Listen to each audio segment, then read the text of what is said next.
반갑습니다. 오늘은 에스더를 개관하도록 하겠습니다. 에스더서는 참 재미있는 책입니다. 오늘 보시면서 우리 모두에게 하나님의 섭리를 경험할 수 있는 시간 되길 바라고요. 에스더는 별을 뜻하는 바벨론식의 이름이고요. 히브리 이름은 하다사라고 합니다.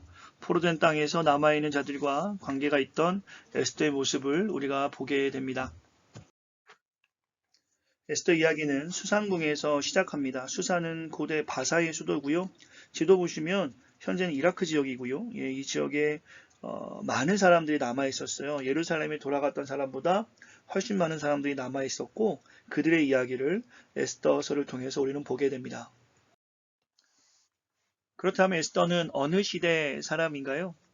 당시 예루살렘으로 간 사람보다 많은 사람들이 바사, 즉 페르시아에 살고 있었어요. 그 포로된 상태로 그대로 살고 있는 것이죠. 그 땅에 자리를 잡고요. 에스더서를 통해서 당시 돌아가지 않는 사람들의 생활을 볼 수 있습니다. 에스더는 아하스웨로 왕 때인데요. 그때가 언제냐면 고레스 왕, 그 1차 기환했을 때, 또한 다리오 왕, 하케스가라의 시대죠. 2차 기환. 그 다음의 왕입니다. 사실 아하스웨로 왕 때는 페르시아 대국이 있었던 시대라고 우리가 말합니다. 중심 메시지는 하나님의 섭리를 에스더서를 통해서 우리는 보게 됩니다. 섭리라는 프로비던스라는 단어를 보면 접두어인 프로, 먼저, 비디오, 먼저 본다라는 합성어로 우리가 이해하는데요. 하나님께서는 백성들이 하게 될 일을 미리 알고 계신다라는 것이죠. 비록 고국에 돌아가지 않는 사람들일지라도 그들을 계속 하나님이 돌보신다는 의미고요.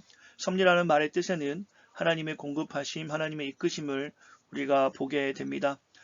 유대 여인 에스더가 왕의 아내가 되었다는 것, 이것이 하나님의 섭리가 아닌가. 이 섭리를 통해서 하나님의 뜻을 우리는 보게 됩니다. 가끔 성도들하고 많이 나누는데요. 우리의 만남은 우연이 아니다라는 것이죠. 저자는 알려져 있지 않습니다. 이 책은 하나님의 이름도 사실 기록되어 있지 않아요. 그러나 에스더서를 보면 무대 뒤에 계신 모든 것을 이끌어 가시는 하나님을 보게 되죠. 매튜엘리라는 신학자는 이렇게 이야기합니다. 이 책에는 하나님의 이름은 나타나 있지 않지만 그의 손가락이 나타나 있다. 이 하나님께서 하나님의 일을 계속해서 환경을 통해서 사람들의 삶을 통해서 또한 그 성경의 말씀으로 계속 알려주고 있는 것이, 이것을 우리가 하나님의 섭리로 우리가 해석하고 보고 있습니다. 신명기에 보시면 하나님이 직접 언급되지 않은지도 알 수 있는데요. 31장 18절에 보시면 또 그들이 돌이켜 다른 신들을 따르는 모든 악행으로 말미암아 내가 그때 반드시 내 얼굴을 숨기리라. 악행이 있을 때 하나님이 드러나지 않는 장면, 사실 에스더서에서 하나님이 보이지 않는 이유도 이 신명기의 말씀으로 우리가 쉽게 이해할 수 있습니다. 에스더서의 구조는 매우 간단합니다. 1장부터 10장까지 내용을 보시면요. 내러티브로 우리가 보면 참 이해가 쉽습니다. 좀 전에 제가 설명을 드렸는데 아하스웨로 왕이 페르시아 대국을 가지고 있었다고 말씀드렸죠.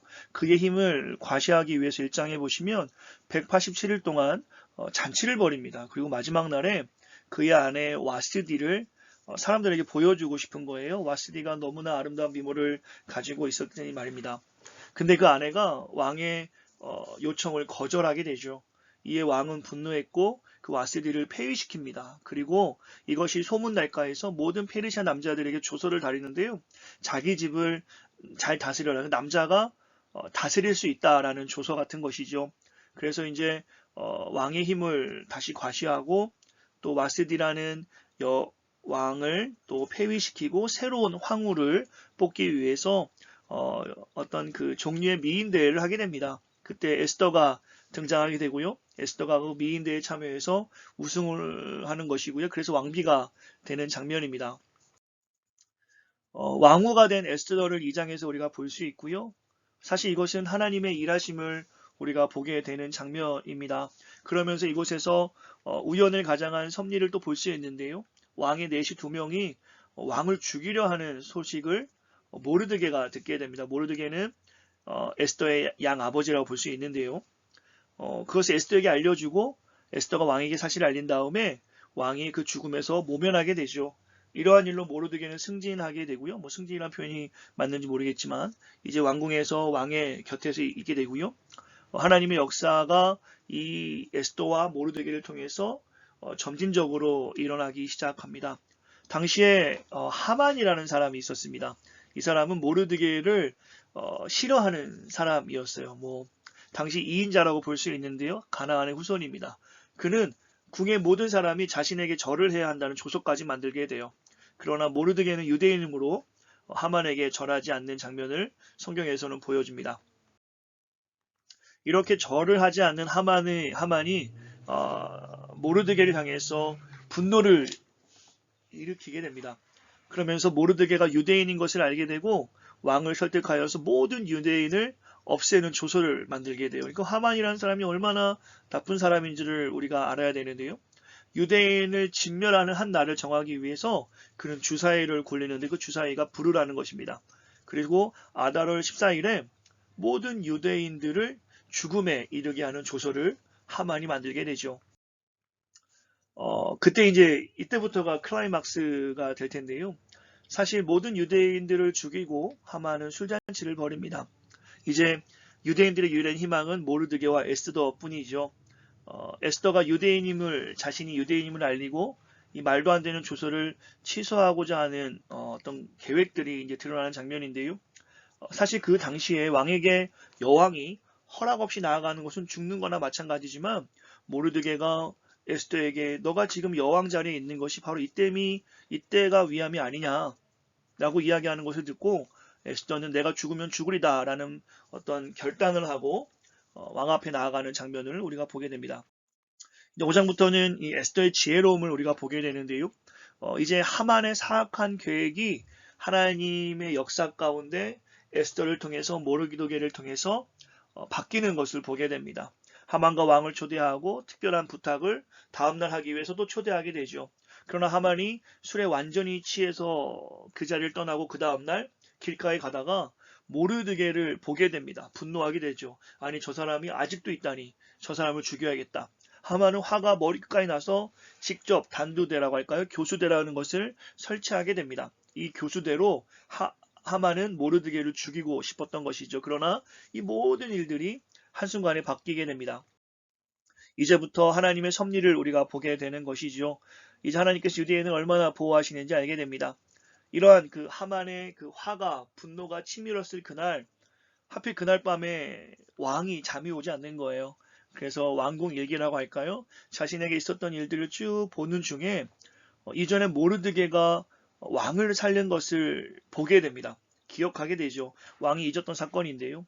그 다음날 아침에 하만이 모르드게를 죽이고자 왕에게 요청을 하는데 오히려 왕은 안 된다. 오히려 자신의 목숨을 구한 모르드게에게 큰 상을 내릴 것을 말합니다. 그러면서 왕의 말을 태운 채 온 거리를 돌아다니며 모든 사람들이 모르드게를 찬양하게 만들죠. 이제 하나님의 역사 가운데 섭리 가운데 모든 것이 바뀌는 부분입니다. 하만이 몰락하고요. 모르드게가 상승하는 장면을 6장부터 우리가 보게 됩니다. 이제 7장에서 한 여자의 승리, 또 에스더의 승리 혹은 하나님의 승리를 보게 되는데요. 에스더는 자신이 유대인임을 밝힙니다. 그리고 하만이 유대인을 죽인 조서를 제정한 이유를 말했을 때 왕이 완전히 분노하죠. 그래서 모르드게를 매달기 위한 교수대에 하만을 처형하게 됩니다. 이제부터는 하나님의 일하심을 보게 됩니다. 그렇게 움츠려 살았던 유대인들에게 복수라고 할까요? 아니면 하나님의 역사, 하나님의 백성을 보호하시는 하나님의 은혜들을 보게 되는데요. 모르드게와 에스더는 조서를 취소할 방법, 유대인을 죽여야 되는 그 조서가 있었죠. 그걸 취소할 방법을 찾는데 사실 한번 세워진 조서는 없앨 수가 없었어요. 그래서 에스더와 모르드게는 이렇게 조서를 다시 만듭니다. 아달월 13일 날 유대인 스스로가 자신을 보호하고 그들을 죽이려 하는 사람을 다시 죽일 수 있다라는 조서를 만들게 되죠. 이것은 승리의 날의 조서이죠. 그래서 하만의 가족과 페르시아 모든 사람들, 그러니까 유대인을 공격했던 혹은 죽이려 했던 모든 사람들을 다시 죽일 수 있게 되는 것이고 이것은 죽음의 위기에서 구원받는 날로 세워지는 것을 우리가 보게 됩니다. 이것이 바로 우리가 알고 있는 불임절의 제정이죠. 죽음의 위기에서 구원받는 날. 에스더와 모르드게는 불임절을 기념하게 됩니다. 축제의 이름인데요. 하만이 굴린 주사위 불임에서 왔다 해서 오히려 불임절을 기억하므로 죽을 수밖에 없는 우리가 다시 구원받았다라는 의미로 불임절이 세워지게 되고요. 모르드게는 왕국에서 두 번째로 높은 자리에 위치하게 되고 위대함과 번영을 누리며 살게 됩니다. 이 에스더서는 사실 반전의 반전을 이야기합니다. 이것을 영국으로 하나 만들어도 참 재밌겠다라는 생각이 드는데요. 하나님의 이름은 언급되지 않습니다. 그러나 하나님의 손가락이 보여지는 성경책이죠. 이미 모든 사건에서 하나님의 섭리가 보여집니다. 분명히 암흑의 시기였지만 그러기 하나님이 언급되지 않지만 그럼에도 불구하고 하나님의 섭리로 하나님이 백성들을 보호하시는 장면을 우리가 보게 됩니다. 본서의 특징으로는 5명의 사람을 우리가 먼저 볼 수 있어야 하는데요. 아하스엘 왕, 일반 역사에는 크세르크세스라고 알려져 있습니다. 페르시아 대국을 이끌었던 왕이고요. 그 안에 있던 와스디, 그러나 왕의 요청을 거절함으로 폐위가 되지요. 그 다음에 본문의 주인공이 에스더입니다. 유대 여인으로서 이방인과 결혼하는 것. 룻은 반대죠. 이방 여인으로서 유대인과 결혼하는 것. 두 책을 비교해서 보면서 하나님의 역사들을 좀 봐도 좋을 것 같습니다. 그 다음에 모르드게 궁중 일을 맡으면서 하만에게 꿇어 절하지 않으므로 사실 유대인들이 다 죽을 위기를 갖지만 오히려 하나님께서는 모르드게와 에스더를 통해서 하나님의 일하심을 보여주십니다. 그리고 하만, 아말렉 족속에서 온 아각 사람으로 높은 위치에 있었고 모르드게가 절하지 않는, 모르드게가 아주 정조가 있던 사람이죠. 유대인이기 때문에 그는 절하지 않았습니다. 그때 오히려 그것을 보고 유대인은 죽이기로 시작했지만 결국에는 하나님의 역사 가운데 하만이 죽게 되는 장면, 하나님의 섭리를 전체적으로 볼 수 있는 이야기로 우리가 되새길 수 있습니다. 에스더서에는 어떤 일이 일어났는가 좀 전에 나눴지만 매우 중요한 본문이 4장 14절에 있습니다. 유대인들이 다 죽을 수밖에 없는 상황에서 모르드게가 에스더에게 이렇게 이야기하지요.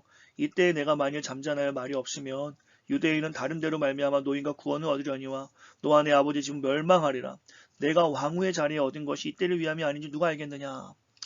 네가 이때를 위해서 이 자리에 있는 것이 아니냐라고 모르드게가 이야기했을 때 위기의 상황입니다. 어려운 상황이에요. 왕한테 요청이 없을 때 나아가면 죽을 수밖에 없는 그런 절대절명의 순간이었지만 오히려 에스더는 말합니다.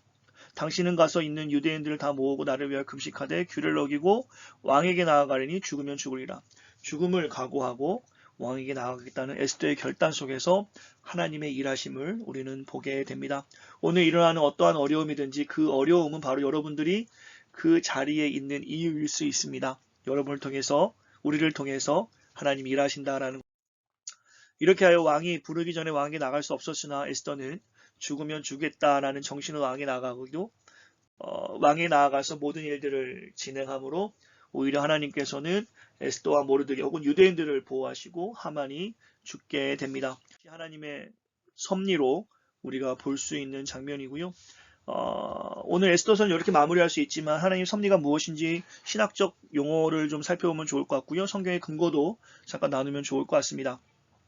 하나님의 섭리란 지혜와 사랑으로 우리 우주에서 발생하는 모든 일들을 돌보고 이끄시는 하나님의 통치를 말합니다. 하나님의 섭리에 대한 교리는 하나님이 모든 일들을 완전하게 다루신다는 고백, 다스리신다는 고백이죠. 5가지 성경 말씀으로 좀 나눌 수 있을 것 같은데요. 하나님 만유를 다스리십니다. 시편 103편 19절 말씀이시죠. 여호와께서 그의 보좌를 하늘에 세우시고 그의 왕권으로 만유를 다스리신다. 또한 물리적인 세상을 다스리십니다. 마태복음 5장 45절이죠. 이같이 한지 하늘에 계신 너희 아버지의 아들이 되리니 이는 하나님이 그 해를 악인과 선인에게 비추시며 비를 의로운 자와 불의한 자에 내려주심이라. 하나님께서 이 땅을 다스린다는 것을 볼 수 있고요. 하나님의 섭리 안에서 이 나라들과 사건들에도 하나님이 간섭하심을 보게 됩니다. 시편 66편 7절 말씀인데요. 그가 그의 능력으로 영원히 다스리시며 그의 눈으로 나라들을 살피시나니 거역하는 자들은 교만하지 말지니다. 하나님 모든 것을 알고 계시고요. 인간의 운명, 우리의 삶도 하나님이 계획하고 알고 계십니다. 그러나 내 어머니의 태로부터 나를 특정하시고 그의 은혜로 나를 부르셨다. 하나님 우리가 어머니 뱃속에 있을 때부터 하나님의 선택 가운데 우리가 이 땅에 태어났음을 하나님 섭리 안에서 알 수 있는 것이죠. 사람의 성공과 실패도 하나님께 있습니다. 권세 있는 자는 그 위에서 내리셨으며 빛은 하늘 높이셨고 하나님의 섭리를 우리가 알게 되면 잘 된다고 교만할 필요도 없고 안 된다고 좌절할 필요도 없는 거예요. 섭리 가운데 우리를 쓰시니까 말입니다. 결국에 하나님은 하나님의 백성을 보호해 주십니다. 시편 4편 8절 말씀 다 같이 읽어도 좋을 것 같습니다. 내가 평안히 눕고 자기도 하리니 나를 안전히 살게 하신 이는 오직 여호와시니라. 이 모든 말씀처럼 하나님 우리의 삶을 주관하고 다스리세요. 이 땅에서 하나님 우리를 보호하신다는 것, 얼마나 큰 은혜가 되는지 모릅니다. 내가 혼자가 아니다는 것, 이것이 얼마나 감사한 일입니까? 사람들은 그 혼자라는 생각이 생길 때 아무도 내 편이 아니야, 아무도 나와 함께 있지 않아 할 때 좌절에 빠지게 되고 절망하게 되고 극단적인 선택을 하게 되는데 하나님 우리와 함께 하신다는 것, 이것이 얼마나 우리에게 큰 은혜가 되는지 모릅니다. 우리가 잘 알고 있는 하나님의 섭리, 하나님의 뜻이 우리를 통해서 이루어진다라는 것이죠. 로마서 8장 28절의 말씀이 모든 것을 말씀하고 있습니다. 우리가 알거니와 하나님을 사랑하는 자, 곧 그의 뜻대로 부르심을 입은 자들에게는 모든 것이 합력하여 선을 이루느니라. 이 모든 것, 그다음말로 모든 것을 이야기합니다. 인생의 희, 노, 에, 락. 여러분과 저의 희, 노, 에, 락을 하나님께서는 합력하여서 goodness, 선한 것으로 이끄신다라는 것이죠. 이게 하나님의 섭리입니다. 에스더서를 통해서 하나님에 대해서는 하나님의 이름은 드러나지 않지만 그 하나님이 하시는 일이 사건과 사람을 통해서 결국에는 하나님의 역사들이 드러나는 것처럼 오늘 우리의 삶에 때로는 하나님이 침묵하시는 것 같고 하나님이 아무것도 안 하시는 것 같지만 결국에는 그 모든 일들을 통해서 하나님이 드러나실 수 있음을 오늘 이 시간에 우리가 에스더서를 통해서 고백하기를 원합니다. 하나님은 살아계시고 모든 것이 합력하여 선을 이루시는 그 하나님께서 오늘 저와 여러분의 희, 노, 에, 락, 기쁨과 아픔과 슬픔과 즐거움을 다 합쳐서 선으로 이루실 줄 믿습니다. 이 하나님의 섭리를 바라보고 우리 모두 믿음 안에서 주님 만나는 그날 참 잘했다, 착하고 충성된 종이라는 칭찬받는 우리 모두가 되기를 간절히 소망합니다. 에스더 개간을 여기서 마치겠습니다. 그럼 또 다음 시간에 뵙도록 하겠습니다. 감사합니다.